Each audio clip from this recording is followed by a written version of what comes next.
Happy Friday. It's Stephen Pope. I'm the founder of My Amazon Guy. We're doing our weekly Q&A session where you can come in and ask me literally any Amazon question. Try and stump me if you can. It usually happens because there's just so much to learn about Amazon. But I'll try and be your walking encyclopedia today, and we'll jump right in. So let's go to our first question here. If a listing is doing well, should we create a variation or copy listing to create a similar one, given that the products are of the same type and category? So this is a variable question. If you have a variation like color, size, and you're just adding in that variation, I would parent them together. If you're trying to duplicate the listing and it's the exact same item, that would be against terms and conditions, but I don't know if that's what you're suggesting. So depending on what you're trying to do there, if you're trying to do like a secondary fulfillment method, I may need a little bit more info on what your objective is on that particular question. David says, Steve, how can I download a template file for a single product? I need to update one field only when I'm having problems with Seller Central. Was told to try a template. What I would do, David, is download and export from a category listing export report. And I have a video that describes how to do this. I'm going to put that in the comment section here. So this one's for David Scott's export a catalog. And what you're going to do is you're going to export the catalog. And then after you export it, you're going to make your change and then simply just re-import it in. So this is the video you'll see in here. Here's the Excel file in question. Has a bunch of fields where you can just take that data, manipulate it, and just simply reload it. Makes it really super easy. But follow that video. You do have to file a ticket to get access to a full category export report. Anthony says, what words do I need to avoid so that my listing doesn't get flagged as a pesticide? There's about 200 of those words, Anthony. We do have a list somewhere hanging around at MAG. But basically, you don't want to say anything that's antimicrobial, or fungus, or anything that makes it sound like it's relatable to a pesticide. So for example, if you sell a pillow, but it's a goose down feather pillow and you've sprayed it, that could be a word that could trigger a pesticide review. Same thing with like bed sheets. Supplements also have problems with this for some reason, but I really don't understand the why behind it. I just observed it. What's the point of filling out manufacturer suggested retail price? That's a great question. So there are a few different prices that can be displayed on Amazon. And I think I have an article where I talk about the difference between these. I'm trying to pull it up so I can show you some visuals here. I think this is the one. And this is the video you're going to want to watch. I'll put this in the chat here, MSRP. And basically, MSRP right here on the screen, you can see here's the original price. And then the list price is right above it, also known as MSRP or manufactured suggested retail price. Now, if your item has never sold at that price, very likely Amazon's not going to display that field. But if you have sold at $29.99 and you're selling at $15, they were absolutely going to show that strike through because it's perceived value. If we head over to Amazon, I believe my suggested retail price on my Age of Sage product is displaying that. Type of my own product there. Let's try that again. Mothers would be good to put instead of monsters. All right, so here's my product. You can see in the search result right here, $56.99 crossed out $49.99. And the reason that displays is because during Mother's Day, I did increase my price. I sold dozens of units at that price very successfully. And I was running out of stock. So that's kind of why I did it. So you can see it works out real well there. It gives a perceived additional value add, also shows up right here with a strike through price. That's why MSRP is such a helpful thing. Abdallah says, thank you for being a member, by the way. If you want to become a member today, I do try and prioritize member questions if we're running out of time, especially to go to youtube.com/myamazonguy. Just hit join and you can become a member. I also prioritize those in the comments on my videos as well and give a little bit more depth to the answers. I launched my product 2 months ago. Everything was great until the Prime Day. The Prime Day, huh? After that, I lost my rank within a week. I've made heavy PPC for 20 days now. The sales velocity is like old, but no ranking. These sort of issues are very hard to troubleshoot without visually seeing or inspecting them. This is because there could be a suppression. There could be a catalog disjointed issue. Maybe the category ID is blank. This is the exact sort of thing where you may want to hire us for a coaching call to look at it in detail, because there's so many variables here. So if you want to check this out for a coaching call, you can go over to myamazonguy.com. Just click on coaching call. For catalog related issues, I recommend booking with Saban. He does give you a 60-minute session versus our 30-minute sessions with our directors. And I think that'd be very beneficial for you. The running advertisements is very successful to increase velocities. The higher conversion rate is, the more likely your organic ranks are going to increase. If you want to post your ASIN, I do ban posting URLs in my comments because I just get spammed with bots so much. But if you type in the ASIN, I could look at it while we're on the show today and see if I can investigate, see if there's any problems for you if you're comfortable sharing that. How to launch a product that got nothing similar on Amazon, what strategies to use. So there's two types of products, right? So the co-op demand products, the Alibaba lookalikes, easier to launch these, but not necessarily more profitable. It's easier because you can replicate your competitors and duplicate what they're doing, maybe make a slight improvement or better page optimization, et cetera. The second type, though, is demand gen. So it took, I don't know, 17 years for sliced bread to catch on, right? So the guy that invented sliced bread literally couldn't sell it because nobody understood the point of sliced bread being sold at the supermarket, right? Which is kind of weird to think about. And so what happened was it just took a long time for it to catch on. Now, in today's age, that 17-year window might be as short as 17 months, but there's still often a bigger burden or hurdle in your way to try and get a demand generation product off the ground. And so what you generally need to do is run a video ad. And the reason I suggest this is because, if you look at the most successful video advertiser of all time, whose name is escaping me, kind of looks like me a little bit with a better looking beard. What's the guy that's the ShamWow guy? Let me Google this ShamWow guy. Let's see who it is. No, not the ShamWow guy. Is it? I'm not looking for Vince Offer. I'm looking for the other guy that just, he's in like Bill Mays. Bill Mays is the guy. That's who I was looking for. So Bill Mays, this guy was the shown as seen on TV guy. And this is exactly the sort of thing that you should be doing to sell a demand gen product, right? You show and tell, right? Like, this is the most amazing fabric of all time. Watch me just completely clean and do this thing. It only took 15 seconds. And that's the sort of thing you need to do for a demand gen product to get it off the ground. And so I would definitely get some video ads running to showcase that. It'll be very, very helpful to get it off the ground. What Bill Mays has in common with some of these other people on the screen here, questionable. No idea. It's like how did Bill Cosby be a search result, or Ken Pringle? I don't even know some of these people on the screen here. All right, let's go to Tinsel. Please explain Amazon automate pricing and under what situation to use it. So this is only needed if you're a retailer who's sharing a buy box. We do have a video that demonstrates like how to set this up. Automate pricing, my Amazon guy. So whenever I'm trying to find a video, what I end up doing is I just go to Google, just type in my problem plus the word my Amazon guy, and like 7 out of 10 chance I have a video on it. 750 videos on our channel. We're coming up on 10,000 subscribers. We're at 9.71 at time of shooting today. So if you haven't subscribed, feel free to join us on our 10,000 journey here. And this particular video, I talk about how to optimize. I'm thinking Optimus Prime right now. All right. Automate the pricing. Funny thing about Optimus Prime, the guy that voiced Optimus Prime is also the same guy that voices Eeyore on Winnie the Pooh. And it just blows my mind. Assemble Optibots. Here we go. In any case, I'll post a link to this. Copy URL. This is for Tinsel. Automate pricing. There you go. And the reason you want to use this is if you think somebody's going to show up and undercut you by a penny, and so you would just race to the bottom, get out of your units. Most people that are brand builders will never use this because it's only good to get rid of stock when you have buy box competition.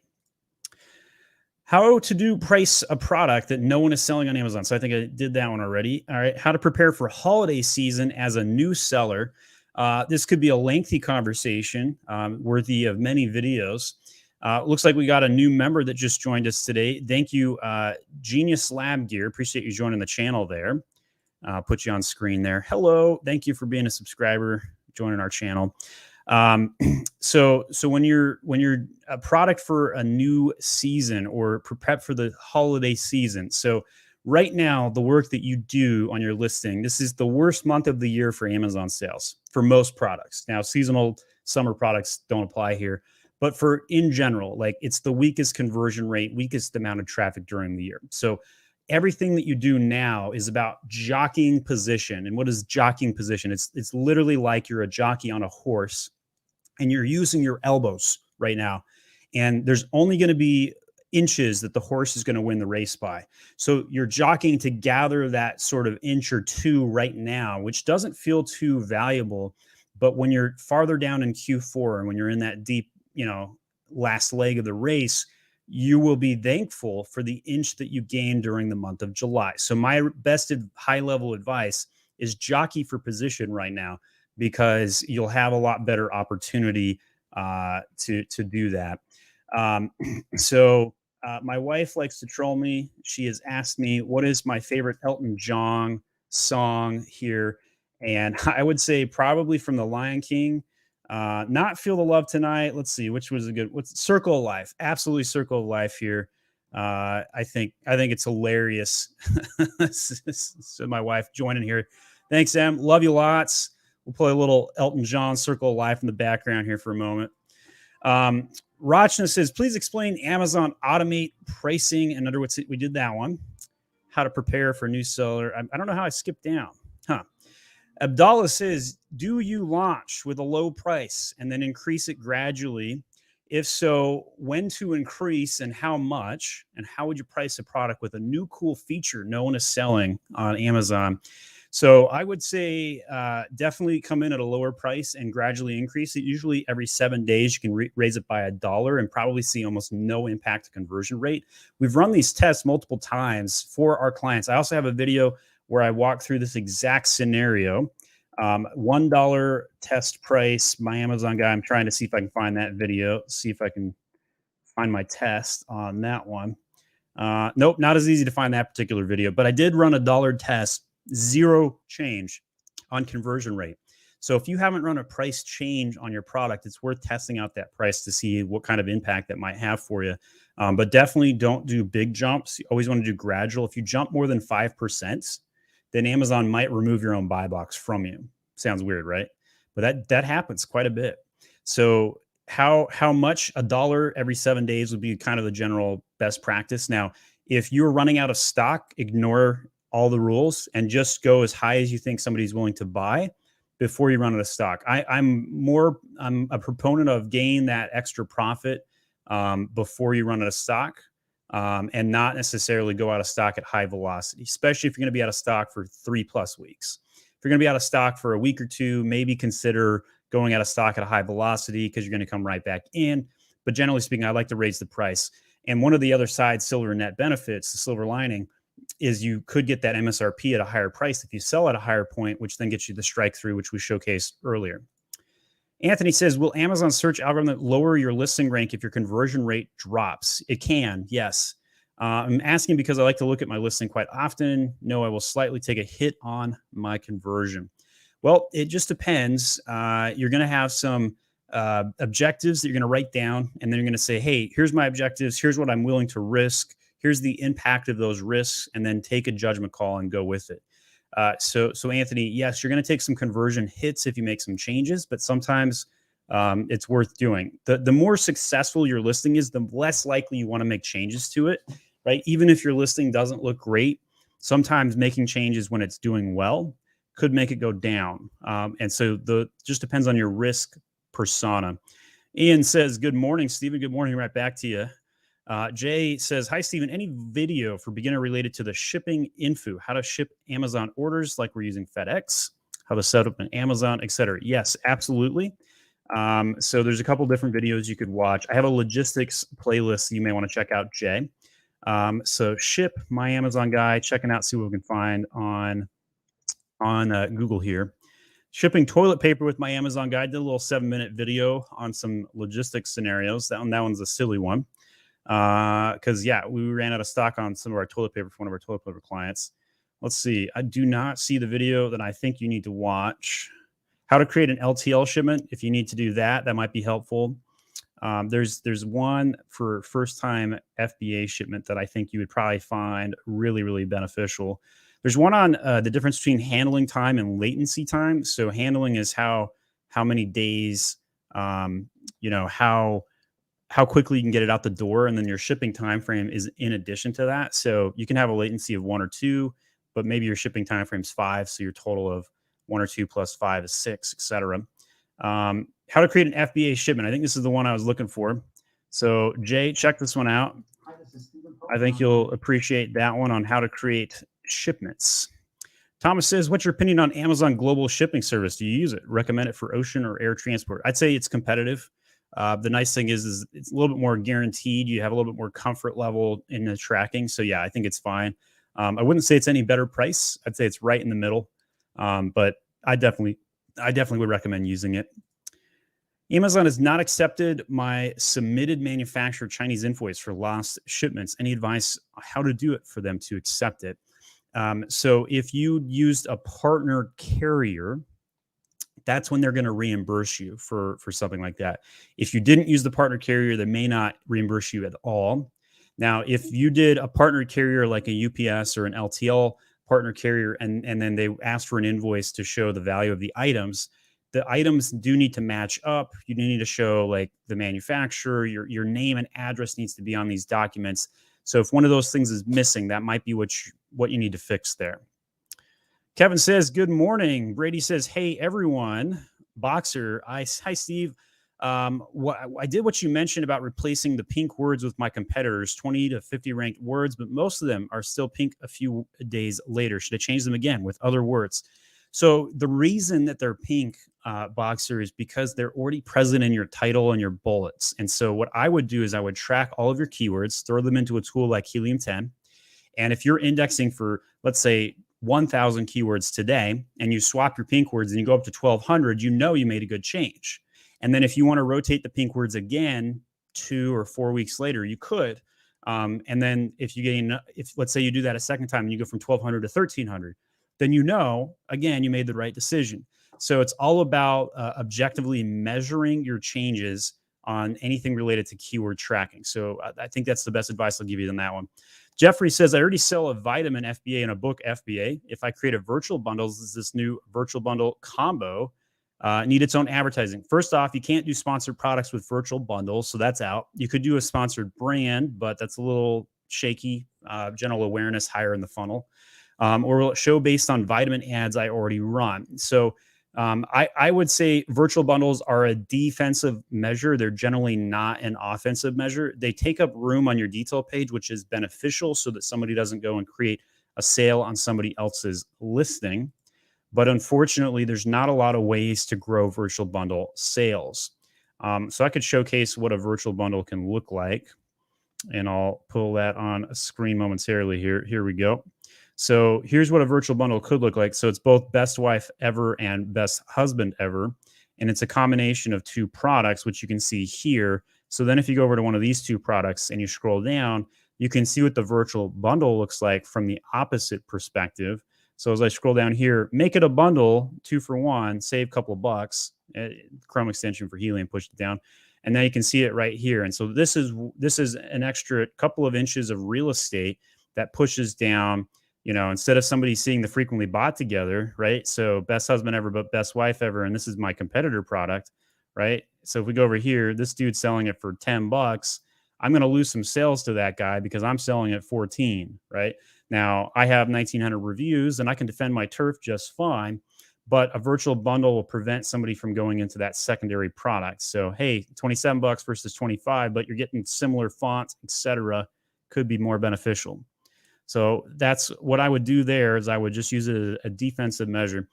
Hi, Steve. I'm ordering my second product in a different material and color. Would you advise to do a separate listing, or can the second product go in the same listing even with a different material? Yeah, it definitely can go in the same listing. Just mark it as a color variation. you should really won't have any problems generally. Amazon has been more picky about parentage and variations. If they ever break it up, you can rebuild it a couple of times before they get really antsy and burn your barn down, if you will. But don't rebuild the same thing more than 3 times in a row in a short time period. That could lead to suspension. But generally speaking, I think that's a pretty safe maneuver. I think you'd be fine to parent them together, even though the material is different. Just call it a different color variation, no problem. Brady says, what would the cause be for indexed for 750 sponsor keywords and only 250 organic? Brady, this is a good case example of you're spending the proper amount on PPC, but your SEO stinks. And what you need to do is build out A+ content, put copy into the A+ content, and write more copy on the listing. That's generally speaking the number one problem. So if you had A+ content with 1,000 words of copy in it right now, I would be Pikachu shocked face at the moment. But I bet you're going to admit in the comments here in just a minute that you don't have A+ content up because you only have 250 indexed. Nicholas, thanks for being a member. Hi, Stephen. Is there an advantage to have a very high IPI, or do we just need to be above 450 if we manage to keep it there, just not to have strict limitation? So the shipping restrictions are a bigger problem right now, more so than the storage limitations. So yes, having a higher IPI will mean you have a better chance of having a higher amount that you are not restricted from shipping in. And so while you'll have unlimited storage, regardless of how high your IPI is, you will have different shipping restrictions on your account depending on where your IPI score is. And so, yes, go for a higher IPI if you can bulge it. Adam says, will Amazon receive a closed shipment due to being created over 90 days ago? Yes, they will. They just may not accept the appointment.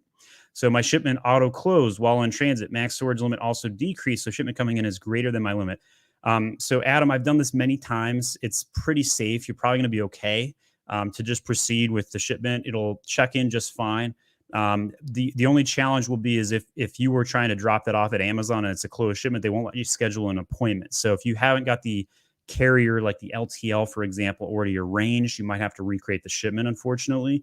But even if you were lazy and you didn't want to put the labels back on, you could recreate the shipment, put on the LTL labels, but not redo the case, etc., and it will check into the old shipment just fine. We've done that many times. It's scary. I don't recommend it because something could go wrong, but it's worked for us many, many times. Racha says, how does the trajectory of trendy products like fidget spinners and recently popits go on Amazon in your experience? Are they everlasting products? They're never everlasting products.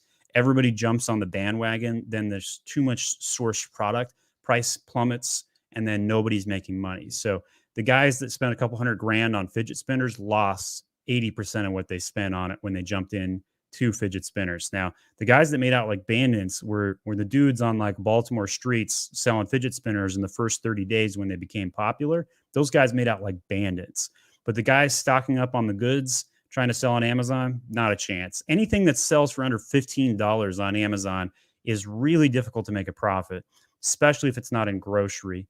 And so I just advise always trying to hit that $20 mark if at all possible. So small toys like that, maybe in Q4, but that's about it.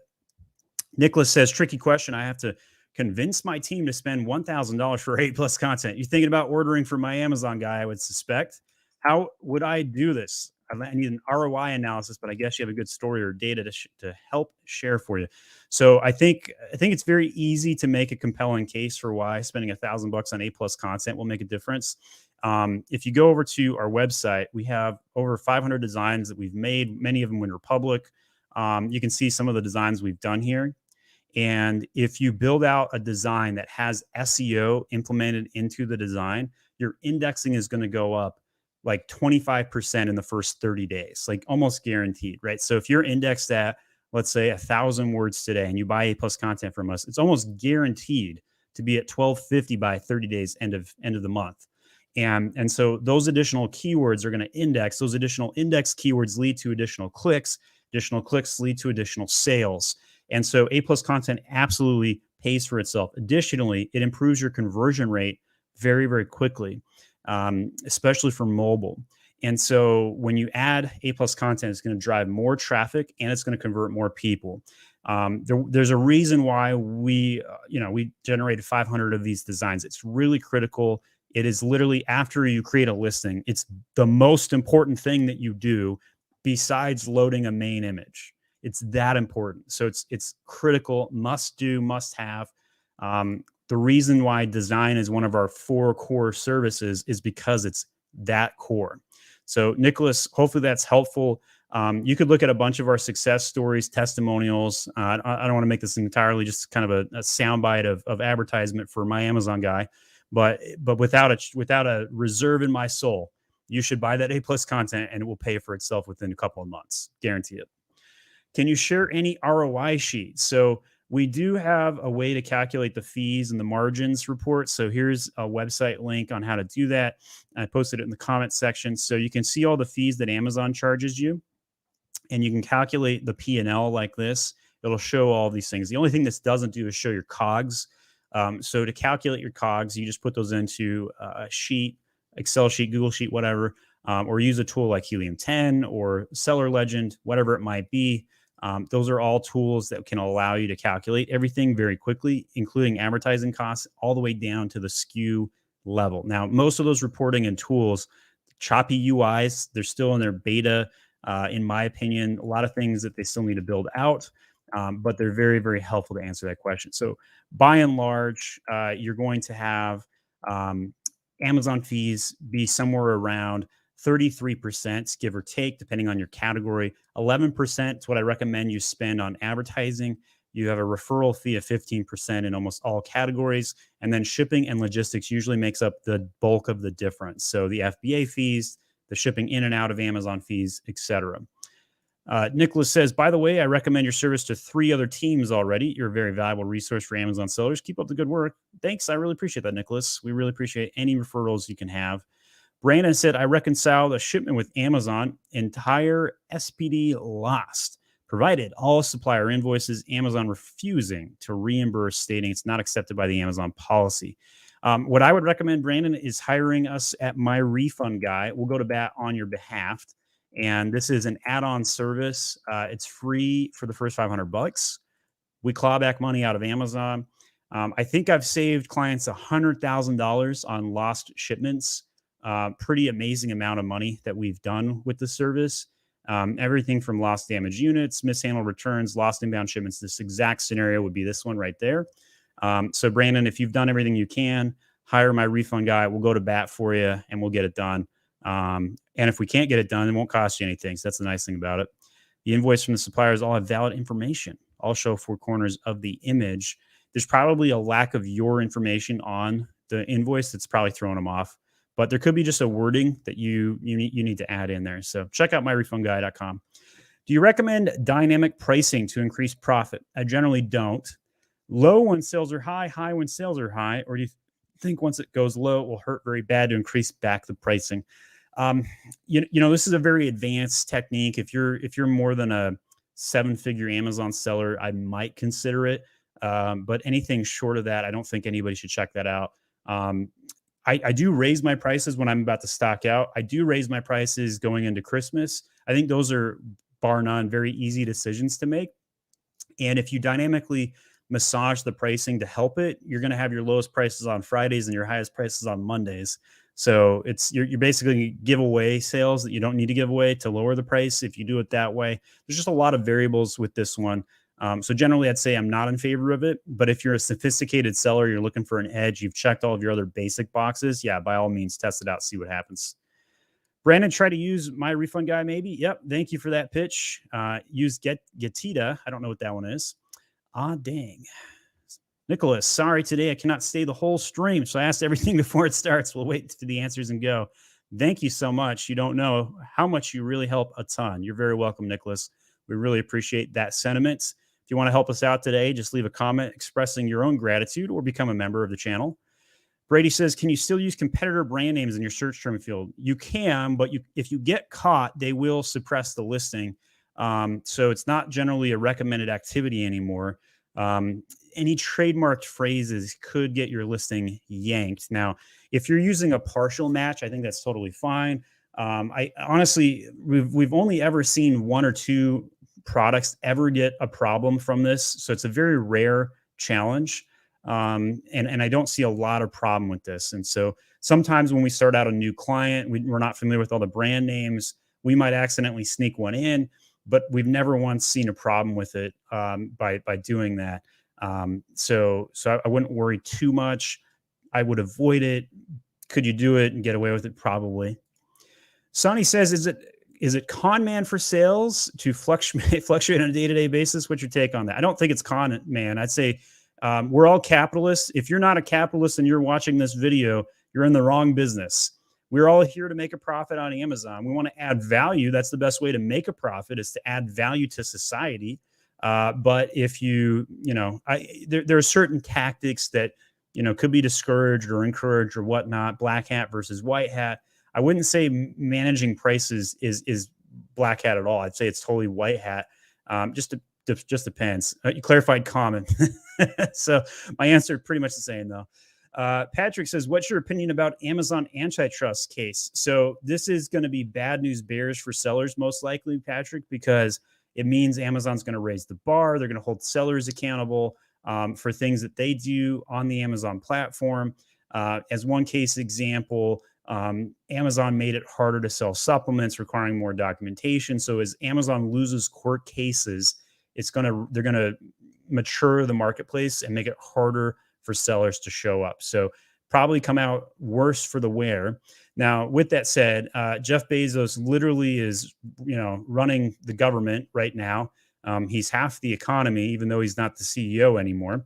And just because he took a space trip doesn't mean he's not still in control.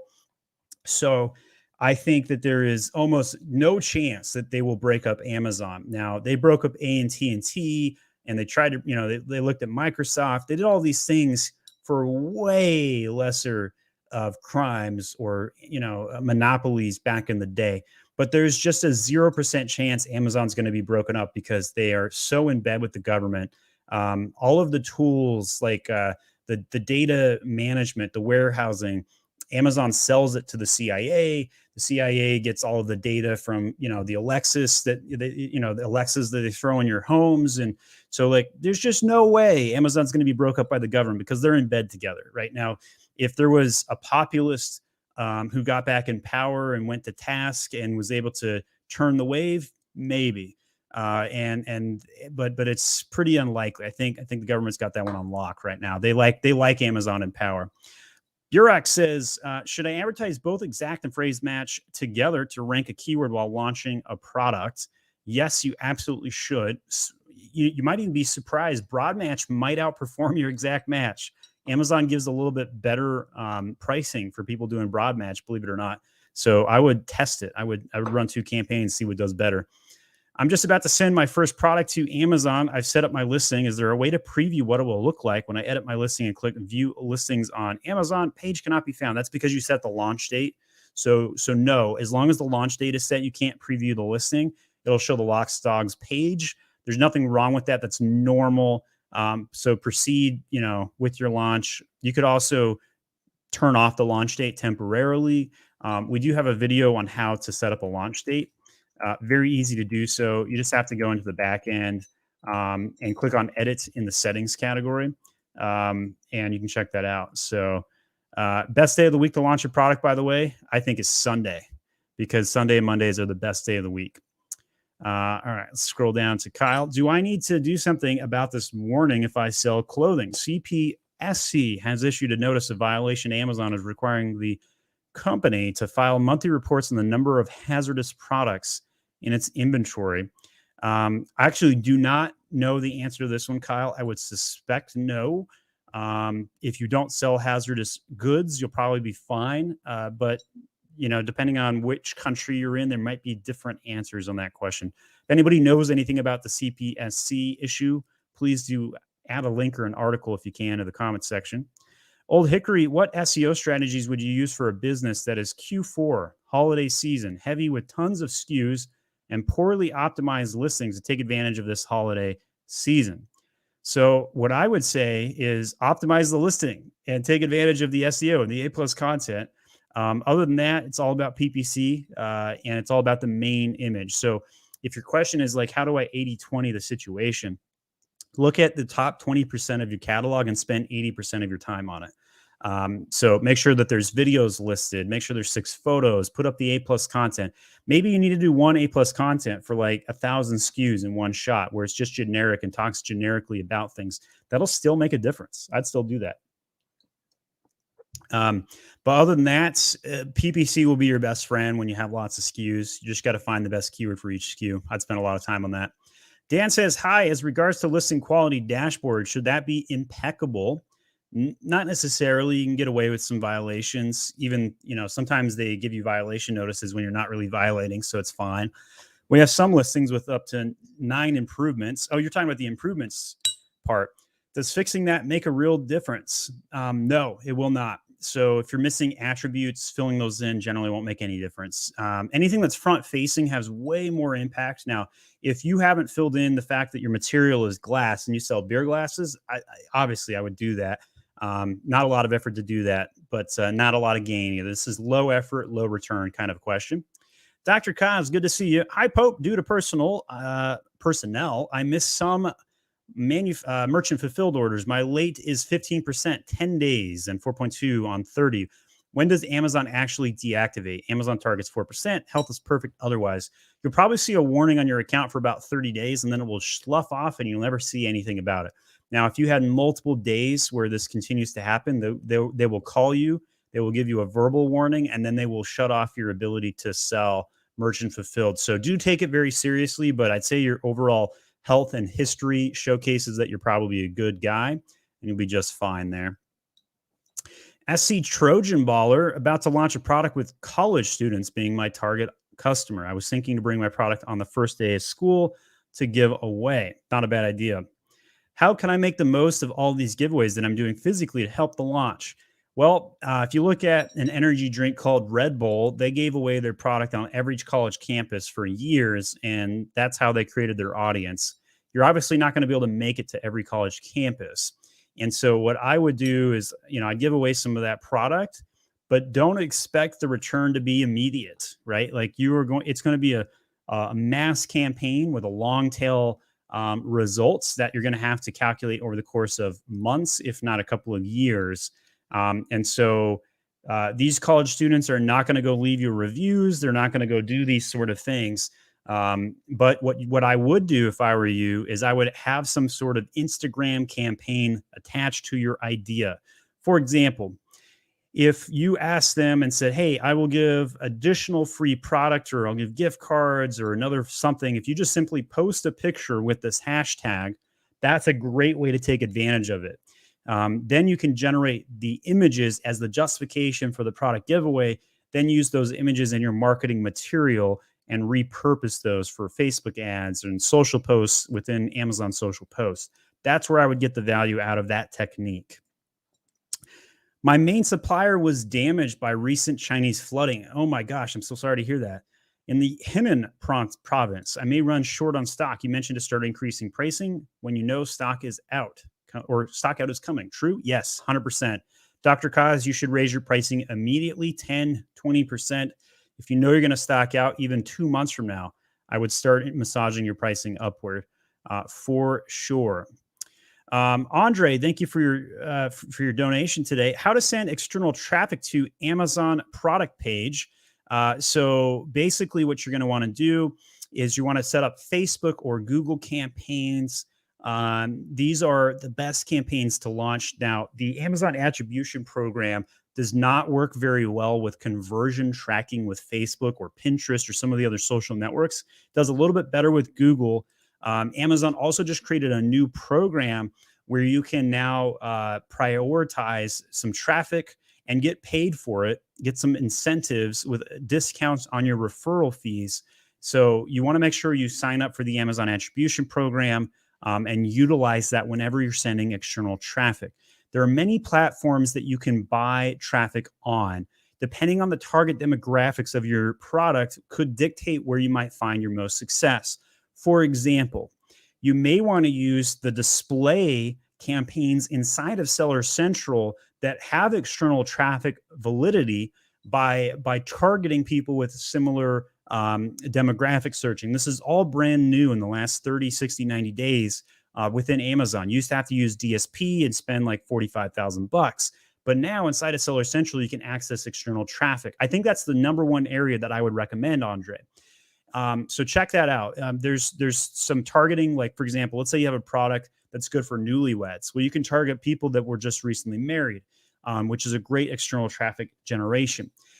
Inside of Google, it's mostly keyword targeting, but you also have all kinds of demographic negations that you can make. So if you know that your target demographic is age 35 through 38, and they search particular keywords or they use certain apps, Google AdWords would be very beneficial.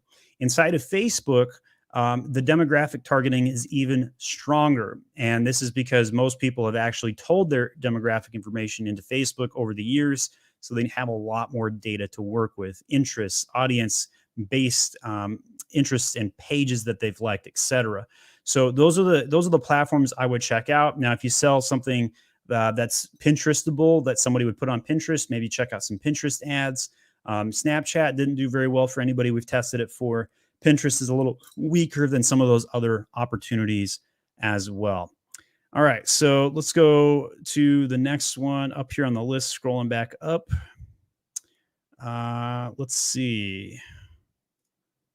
On the last Q&A, I think you recommended finding U.S. suppliers to manufacture products. How do you find these suppliers? Trial and error. I've joined multiple U.S.-based manufacturing programs, the Georgia Manufacturing Alliance. I've networked with as many U.S. manufacturing groups as I possibly can. That's how generally I find them. They're very difficult to find on Google because they're not trying to sell online generally. They're usually selling direct wholesale to retailers, stuff like that. So you could also use Import Yeti if you want to find what manufacturers are being used overseas and what's being imported. And the other thing you could do is just try and find a product that you can make yourself and try and go that route. Now, so I sell funny wine glasses and beer glasses, like the one that's in my hand. This is the way. It's a Star Wars glass. I have not been able to figure out how to make glass by buying raw goods like sand and then turning it into glassware. I'm still a lost puppy on that one. But Mexico has us beat. They make the glass down in Mexico. Don't have to get it out of China at least. So you'd always check out Mexico if you can't figure out some of that as well. Genius Lab says, thanks for your value add. Just joined as a member. Could I get an ASIN teardown? All right, let's take a look at this. So the one drawback that I have is I have to type this in manually. So let's see how well I type it in. See if I find it first go. I did. Sweets. All right. So this is a little bit of a utility item based on what I'm seeing. All right. So I like what I see so far. I like that there's a title with 4.5 stars. You got a 4.7 average. You got lots of reviews. You got lots of bullets filled out. All that's good. Interesting take by trying to make this a diagonal shot on the main image. You may want to A/B test to see what's the best use of that. But I think this is probably going to make you look a little bit different. It's not a bad idea. I think what you're missing here is people. Show me the people using the product, right? So is this for high school students, college students? If so, you want to list the pictures of the product you're trying to target them with. Probably the biggest miss, I'd say, here. You got a video, which is always good. I'll add a little helpful button upvote for you there. I like that you show the product in use. This is very clever. It's very, very, very helpful. So I think the video is perfect. Let's scroll down. You've got A+ content. You got the product grid.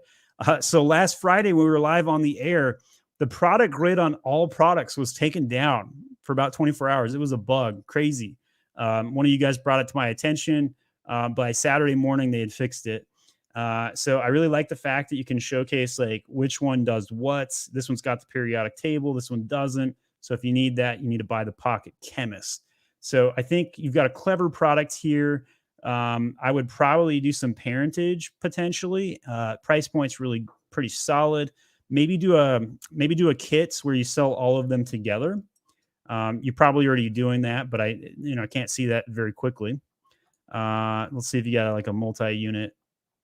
Well, you got two in that picture. So you got a bundle. Yeah. So I would probably focus on the bundles a little bit more. Some of these don't have white photos. They're kind of off-white. So this looks really good. That one doesn't.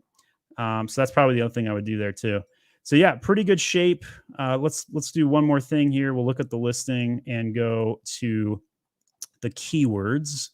So we're going to pull this up into Helium Cerebro and see what your indexing looks like. I'm going to predict 2,200 keywords index. Let's see how close I am. 329. Whoa, I was way off. So I would say you're underspending on ads if you only have 10 keywords, and your indexing is paltry. Very, very low indexing, very surprising, limited indexing for what you have here. Let's look at the velocity. Did I just... It's a rank 20,000. I'm so super surprised. Only 300 keywords index. So you need to rework the copy. Maybe throw some additional keywords in the titles. Maybe look at some competitor products, see what they're indexing for, and replicate them. So you've followed all the right playbooks. You've got all the right things in place, but your results aren't as strong as they should be from an organic standpoint. But I really like what you've done. Maybe people aren't searching the term pocket chemist. Great product title, but maybe that's not how people speak. Maybe you need to have more protractor language and chemistry stencils and stuff like that in the copy. Could also be that there's just not a lot of people searching this type of product. That could also be the problem. But even still, your matriculation, you're not in the top 10 results for more than about 7 or so words. So I think you got a long way to go on your SEO. I would focus more attention on your SEO there. Thanks for the ASIN teardown, if you will. Lee says, I'm wanting to change my listing brand name to my new Amazon registered brand name. This is extremely difficult work, Lee. I've tried, but Amazon says I can't change my listing brand name. Yes, you can. I did this for Adam Heist, very public video we did on this topic. We do have a service to change brand names. It is expensive. It's $1,000, but it is absolutely very difficult to make a brand name change. So Lee, check out, if you get really frustrated and you give up, check us out, brand name change service here. And I'm typing in the link. So we've done this many times. We'll change up to 10 ASINs for you for $1,000 or 30 ASIN for 2,000. Again, I know it's super expensive, but it really does take that much work. We have probably 10 projects in queue right now. And 5 of them we're like 1 week in and succeeding. And then like another 2 of them, we're like 45 days in and still not succeeding. That's why it's so expensive. It just takes a really big amount of effort to get it done. So it's possible. You need to do tickets galore, call Amazon, delete the listing, template uploads, the whole shebang. You're going to have to do a ton of stuff to get it to happen. Dr. Kaz says, I will be launching a weed product. Is it okay to use the word cannabis, weed, or marijuana on Amazon? It is not. You can use hemp, but you cannot use weed or marijuana. You will get the listing yanked in less than 24 hours. What is your recommendation on the correct word for this category? So you need to sell this product as if it was for a tobacco-based product. It'll likely be banned from advertising no matter what words you use. It's a very difficult category, not a fun one to work in, Dr. Koss. So be very conservative with any of your marketing that you do or any of your unit purchase. Take it very slowly, be my best advice. Considering sourcing a product from China that have a glass component, any tips for getting things here in one piece? Pardon the pun. So yes, have them double box it or use styrofoam or use something that would make it pass a drop test. If you ask them for cell phone video of them dropping the product 6 feet high and it can pass a drop test, then you're in good shape. You could even have them do a live demonstration where you say, hey, I'd like to do a live drop test while I watch. I want you to drop 3 products at 6 feet while I'm watching, and I want you to open the packaging and help me inspect it. If you can't pass that drop test, then you're going to have some damages by the time it gets to you. No ifs, ands, or buts. So drop tests will be the most important thing you do.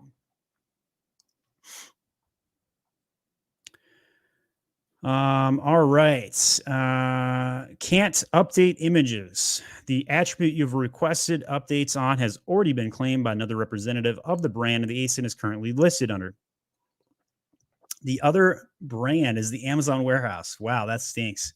That means the Amazon catalog is taking control of it. I would do a full template upload. I would do phone calls into Amazon, and I would just ticket this one to death through brand registry until the change takes. The other thing you could consider is buying the warehouse product to get them out of stock. That could also help. But we generally have a 100% success rate getting attributes to change, images, titles, bullets. So you may want to hire us to make some of those changes on your behalf if you run out of gas. Difficult catalog work to run an Amazon business.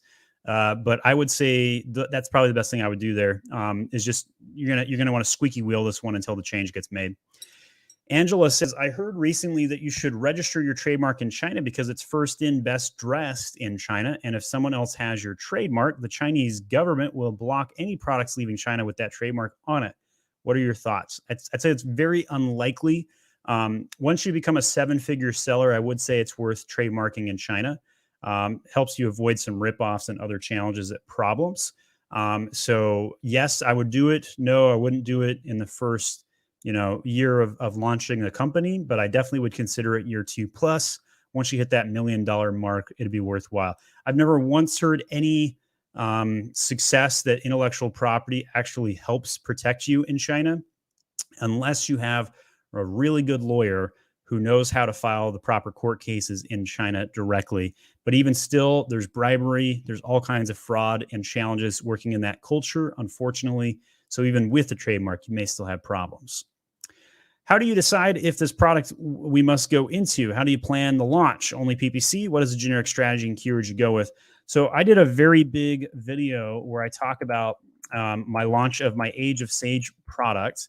And I spent a bunch of money, had a 55% ACOS, and very, very successful launch. I think that the most important thing you do is be optimized day one. And if you do that, you're going to be in much better shape.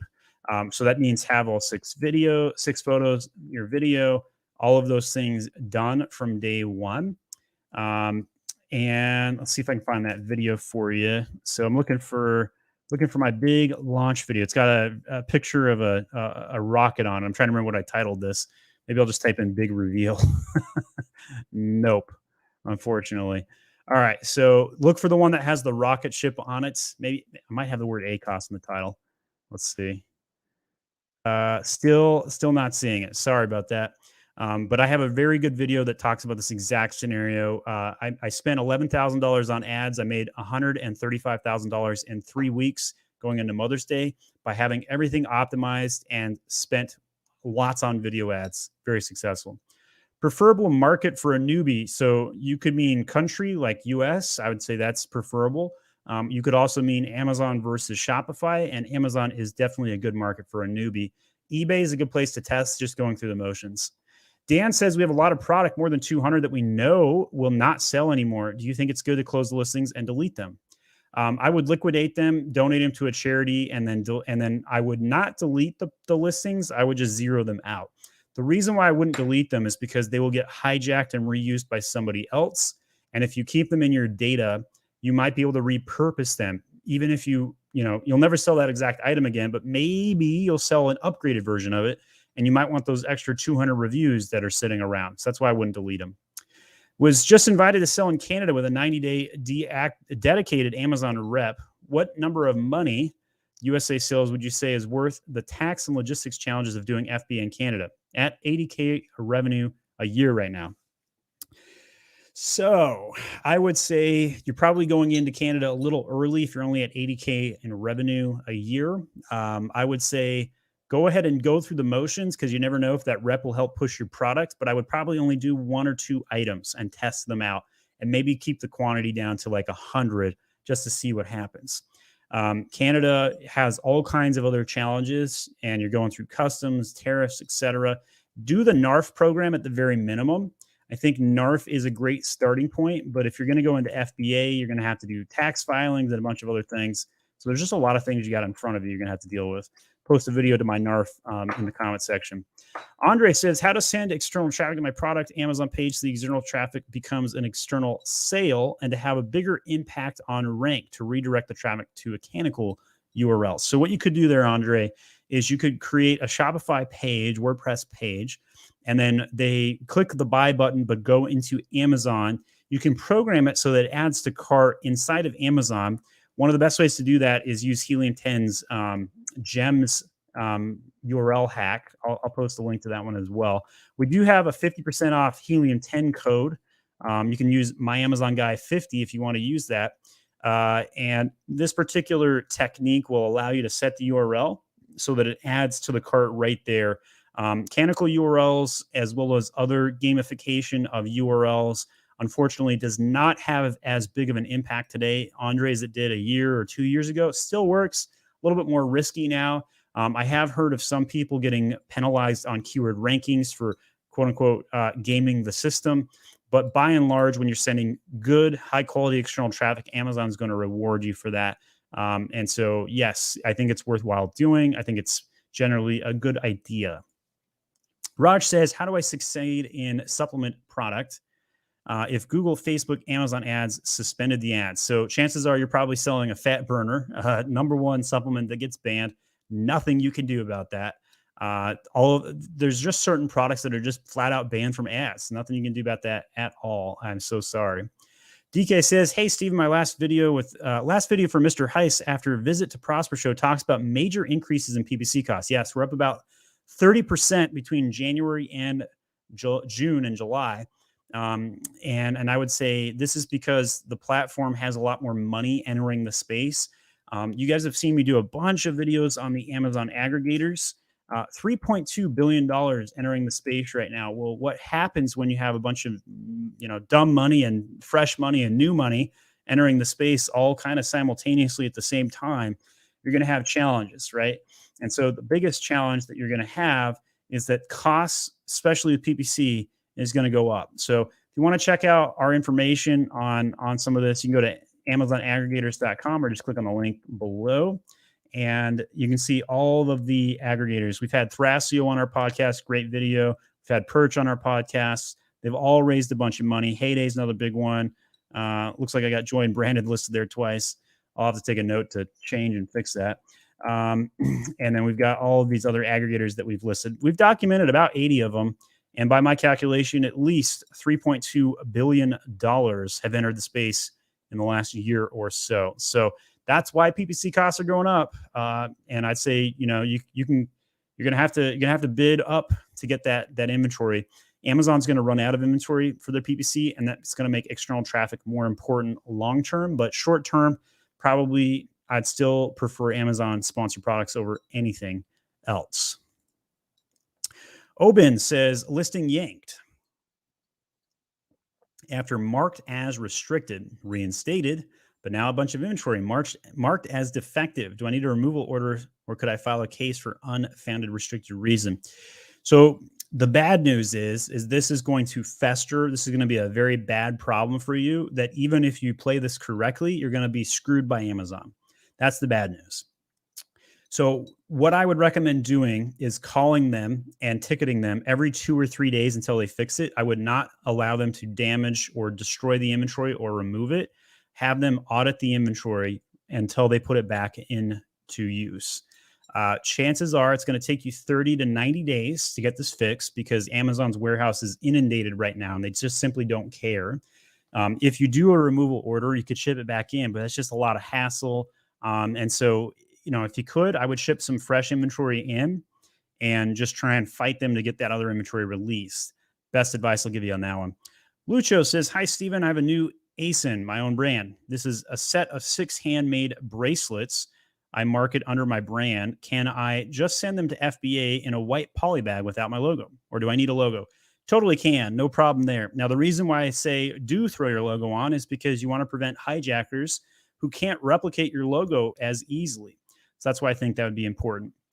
Old Hickory says, have you seen listings get flagged for some all caps and bullets? I have. Amazon's automated system is flagging these, but you can totally get them to go through with some finagling, template uploads, tickets, and some phone calls. But not having the brand name and title, I'd say in certain categories, they're pretty much Nazis about it. And I would say you're going to have the brand name in the title, but you don't have to have it in the front, even though the brand guideline says you do. Reviews and images, I'd say, is the least likely to get something flagged. But if you could have reviews and images probably without getting caught. That one's a little bit more gray. claims of products being organic when not. That'll get you crushed. That'll get your listing yanked. That's a bad one. Definitely don't do that. If you report somebody else for that, chances are they'll get taken down very, very quickly. Other less obvious things, not having a photo that's large enough for your main image if it's under 1,000 by 1,000 pixels, not putting a photo on white background, putting the word gift in the title, putting other prohibited words on the listing. Those kinds of things can have major impact. All right, so we've got a new member joining the channel. GK, thanks for becoming a member. We'll go to your question next because you just joined us. What would be your strategy, for example, if you had 8 wine glasses to launch with main keywords wine glasses and eventually all of them becoming its own listing?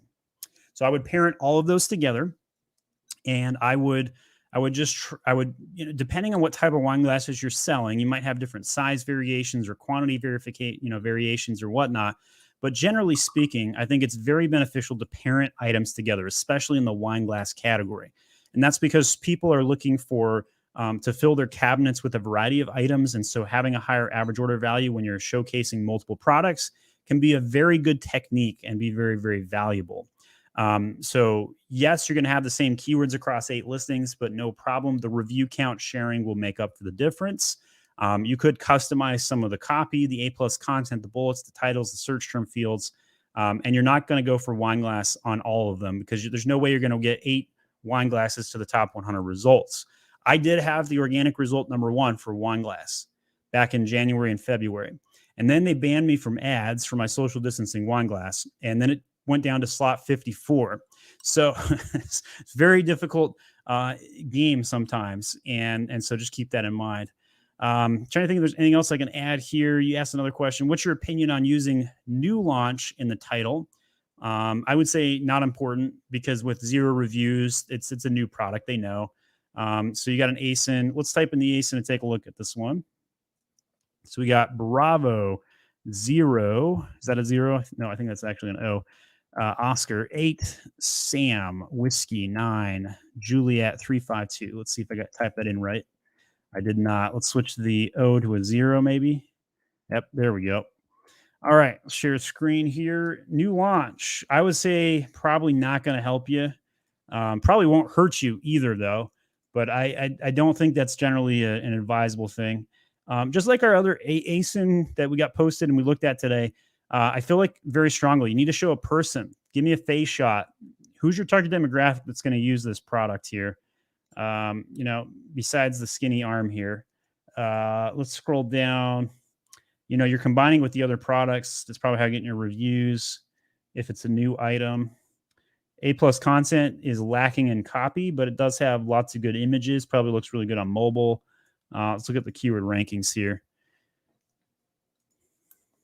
And I'm going to guess 800. Let's see.